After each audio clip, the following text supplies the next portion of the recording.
Muito boa tarde, tudo bem com vocês? Oração Ação, o nosso grupo, retomando, revigorando, reforçando o nosso compromisso. Muito feliz pela presença de cada um de vocês. É realmente tão importante começar uma iniciativa quanto manter essa iniciativa.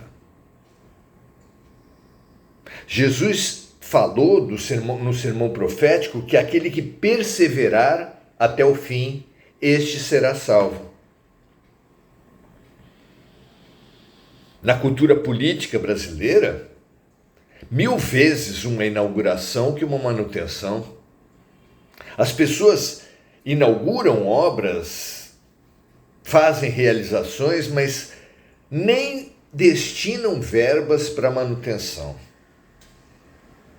Na cultura de eventos, 1000 vezes um casamento do que uma bodas de prata, bodas de ouro. Não é? Saibamos valorizar a perseverança, a persistência, a disciplina. É muito importante que perseveremos no bem. Hoje vamos falar sobre uma passagem do Evangelho que é muito intrigante. Todo aquele que percebe o absurdo da desigualdade no mundo, onde 1/3 da população, pelo menos, passa fome, enquanto o outro terço da população, pelo menos dos países medianos e desenvolvidos, sofre por obesidade. Uma grande parcela da humanidade ainda não tem uma casa para morar, o que aumenta muitíssimo se somarmos aquela outra parcela que não tem uma casa própria. Então, muitos se preocupam muito por não ter uma casa própria, enquanto outros se preocupam muito por ter muitos imóveis. Uns não têm dinheiro e outros vivem obcecados pelo que fazer com tanto dinheiro. Conflitos em família, gerados por herança. Incapacidade de sustentar amizades pelo interesse, pela vantagem, pelo golpe que se busca em tudo. Muita gente perde saúde por não ter e muitíssimas pessoas perdem saúde por ter demais.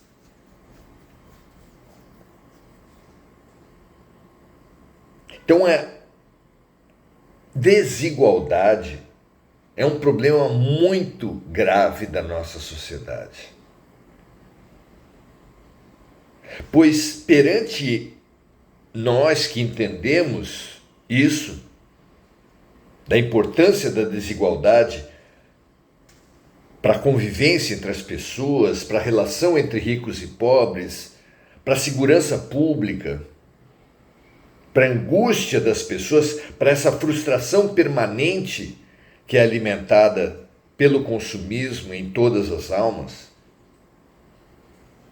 fazendo alguns sofrerem por serem acumuladores, enquanto outros sofrem por não ter nem o básico. Ouvir Jesus, para aqueles que têm a consciência da desigualdade, ouvir Jesus naquela passagem que lhe diz: quem tem, lhe será dado, e quem não tem, até o que não tem lhe será tirado, parece um completo absurdo. Vamos tentar entender essa passagem? Jesus e a desigualdade. Como o mestre revelava a atitude de Deus, a ação de Deus perante a desigualdade. Trata-se da questão 259 de O Consolador, nosso livro, nosso material didático desse grupo de estudos por todo esse tempo. A questão 259 diz assim: no que se refere à prática da caridade, como interpretar o ensinamento de Jesus? Àquele que tem será concedido em abundância, e aquele que não tem, até mesmo que tiver, lhe será tirado. Como compreender isso? Diz Emmanuel o seguinte: a palavra de Jesus, em todas as circunstâncias, foi tocada de uma luz oculta, apresentando reflexos prismáticos em todos os tempos para a alma humana, na sua ascensão para a sabedoria e para o amor. Diz aqui Emmanuel que há nuances, delicadezas, que têm sido desafiadoras ao ser humano. E continua: antes de tudo, busquemos ajustar o conceito a nós próprios. Se possuímos a verdadeira caridade espiritual, se trabalhamos pela nossa iluminação íntima, irradiando luz espontaneamente para os caminhos dos nossos irmãos em luta e aprendizado, mais receberemos das fontes puras dos planos espirituais mais elevados, porque, depois de valorizarmos a oportunidade recebida, horizontes infinitos se abrirão no campo ilimitado do universo. Então, no campo das virtudes, quanto mais se tem, mais se terá. No campo da subjetividade, situando a palavra de Jesus no campo da matéria, do dinheiro, do poder, à luz da desigualdade material entre os homens, será um absurdo, será ininteligível, será uma completa injustiça. Mas, situando a lei de Jesus, segundo a qual aquele que tem será concedido em abundância, e aquele que não tem, até mesmo que julga ter, ou até mesmo que tiver, lhe será tirado, situada essa lei no campo da subjetividade e da virtude, ela ganha outro significado. Aquele que tem fé, por exemplo, lhe serão dados os meios, a saúde. Aquele que tiver clareza ética, mais acerto lhe será propiciado, melhor vida, porque melhores decisões alcançará. Aquele que não tem, lhe será tirado. Aquele que não tem clareza ética, aquele que não tem luz, até o que julga, a luz que julga possuir, a clareza ética que ele pensa possuir, que é ilusória, é mentirosa, lhe será tirada.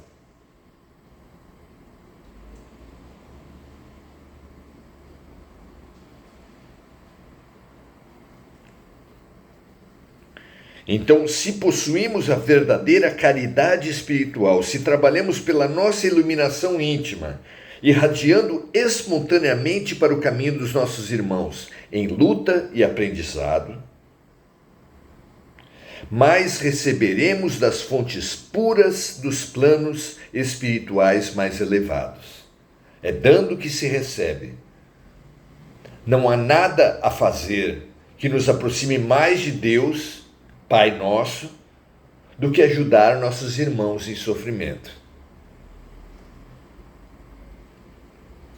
Porque depois de valorizarmos a oportunidade recebida, horizontes infinitos se abrirão no campo ilimitado do universo para as nossas almas.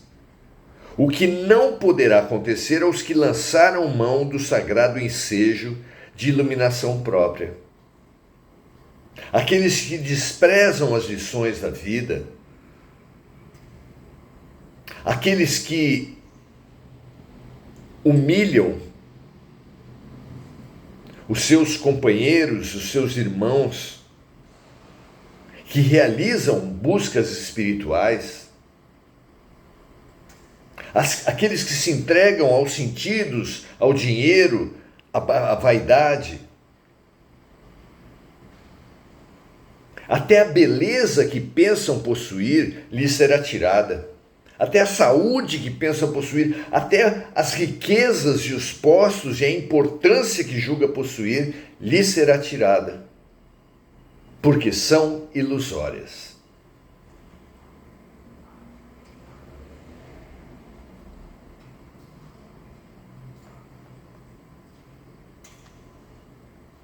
Esquecendo o caminho melhor, trocado então pelas sensações efêmeras da existência terrestre, contraindo novas dívidas e afastando de si mesmo as oportunidades para o futuro, então mais difíceis e dolorosas.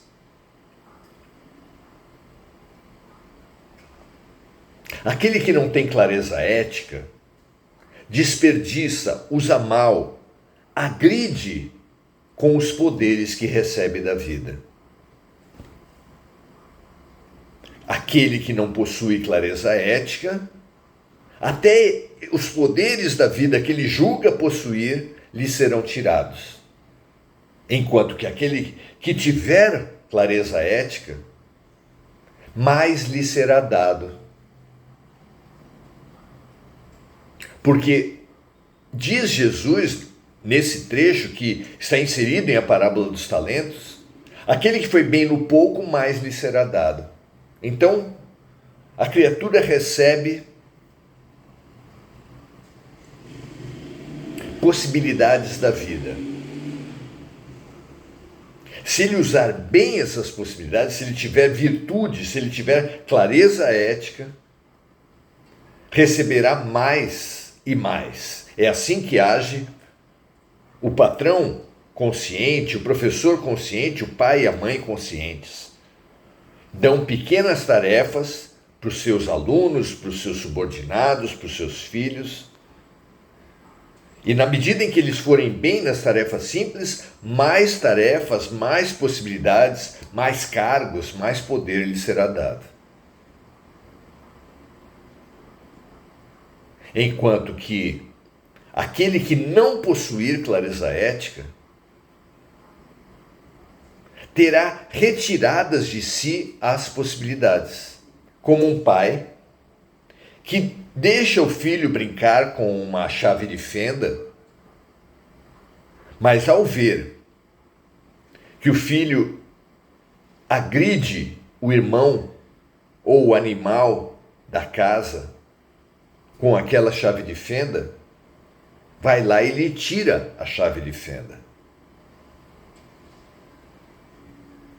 Enquanto que o pai que vê a criança bem utilizar as ferramentas, a chave de fenda lhe dará o martelo, lhe dará o alicate. É absolutamente óbvio isso. O professor que vê a criança usar bem ir bem nas provas lhe dará mais ensinamentos. O professor, o educador que vê a criança ir mal nas provas, não lhe dará novos ensinamentos, lhe fará retornar e repassar e repetir os ensinamentos que ainda não aprendeu. Não há injustiça, há apenas um Deus que jamais desiste de nós, que sempre nos dá novas oportunidades, que nunca nos pune, como diz a teologia, as religiões. Apenas e sempre nos dará novas e novas oportunidades. Sendo que uma dessas oportunidades é exatamente a abstinência, a abstenção. Quem foi rico numa encarnação e oprimiu pobres, pode renascer pobre, porque a riqueza material não é dele, foi uma oportunidade, uma ferramenta dada por Deus, que se foi mal utilizada, será retirada pelo Pai de amor. Enquanto que aquele que foi bem numa empresa, numa vida, poderá receber numa empresa, num sindicato, na chefia de uma casa, usando bem o poder pequeno, mais lhe será dado, podendo receber a chefia de uma cidade, de um governo do estado, de um país.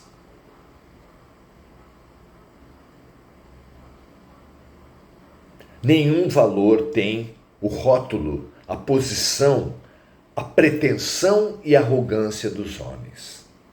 Todo valor possui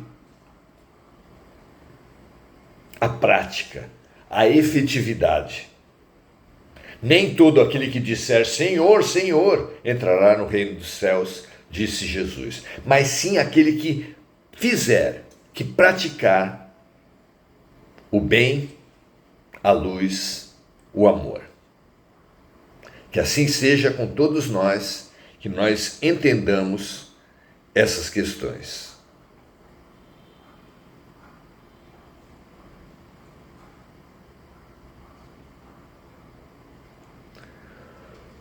Muito bem.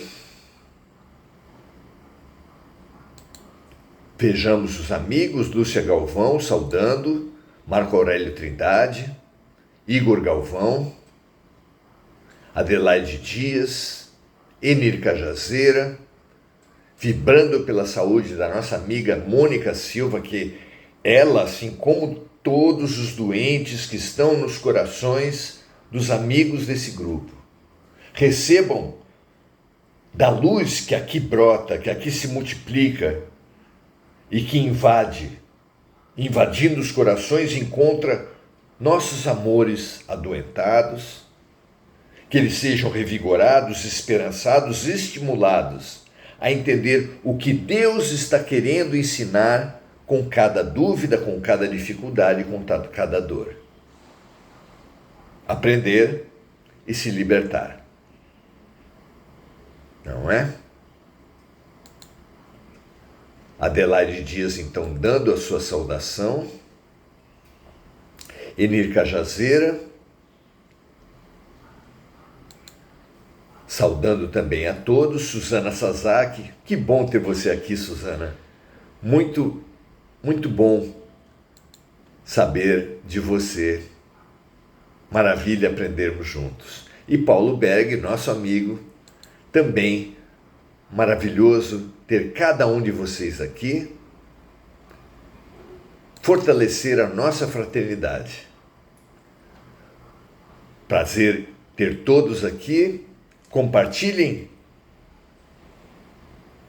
para caso tenham entendido que esse entendimento da justiça de Deus, propiciado pela perspectiva espiritual, pela perspectiva das vidas sucessivas, nos faz tornar a casa do Pai, não duvidar mais da sua justiça, compreender a justiça profunda que está para além da injustiça aparente, convite de hoje é imprescindível, porque só podemos nos reconciliar com Deus, compreendendo que a doença congênita, o abuso intrafamiliar contra crianças de tenra idade, a antipatia gratuita, os acidentes, os diagnósticos difíceis, absolutamente tudo que não vemos origem nessa vida tem origem em vidas anteriores, porque a vida não começa no berço e não acaba no túmulo. Duas coisas angustiam, indignam todo aquele que reflete. Aquela pessoa que faz coisa errada e que nada acontece nessa vida. E a outra, a pessoa que nada fez de errado e que sofre muito nessa vida. Ambas as angústias são elucidadas pelas vidas sucessivas. Reflita, pense. Se você entender que isso ajuda a nos reconciliarmos com Deus, a entendermos a justiça profunda que está por trás da injustiça aparente, compartilhe para que mais pessoas possam tornar a casa do nosso Pai. Paz e bem, saudações e até amanhã.